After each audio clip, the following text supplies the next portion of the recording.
مسجد الحرام میں خدام الحرم انیشیٹو کا اعلان کر دیا گیا۔ اس حوالے سے ڈیٹیلز شیئر کر رہی ہوں۔ حرمین انتظامیہ نے معمر، معذور اور مدد کے محتاج زائرین کی خدمت کے لیے خدام الحرام انیشیٹو کا اعلان کیا۔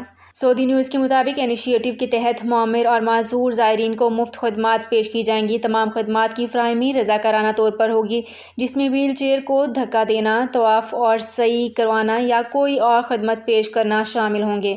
حرمین انتظامیہ کے تحت سماجی خدمات کا شعبہ قائم کر دیا گیا ہے، جو خدام الحرم کی نگرانی کرے گا۔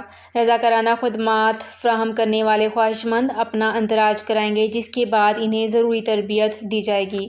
تو فرینڈز، یہ تھی میری آج کی ویڈیو۔ اس ویڈیو کو فیس بک پیج پر زیادہ سے زیادہ شیئر کیجیے۔ شکریہ۔ سعودی عرب میں مقیم غیر ملکیوں کے لیے بہت بڑی خوشخبری آ گئی ہے۔ اب کوئی بھی شخص جو اپنے ملک جانا چاہتا ہے اور اس کا اقامہ ایکسپائر ہو یا اقامہ ویلڈ ہو، شرکہ بند ہو، مسسہ بند ہو یا کفیل چھٹی نہ لگا رہا ہو یا کوئی بھی مسئلہ ہو، تو آپ ہمارے ساتھ رابطہ کریں۔ ہم انشاءاللہ آپ کو 3 دن کے اندر اندر ایمبیسی کے ذریعے آپ کا خروج لگا کر آپ کو آپ کے ملک واپس بھیج دیں گے۔ کوئی بھی انڈین، پاکستانی، نیپالین، بنگلہ دیشی، سری لنکن یا کسی بھی ملک کا ہو، وہ آسانی سے بغیر کسی پریشانی کے اپنے ملک واپس جا سکتا ہے۔ جی ہاں، اسکرین پر آپ کے سامنے جو نمبر شو ہو رہا ہے، اس پر آپ کانٹیکٹ کریں۔ انشاءاللہ 3 دن کے اندر اندر آپ کو آپ کے ملک واپس بھیج دیا جائے گا۔ مطلوب کیس والے رابطہ نہ کریں۔ شکریہ۔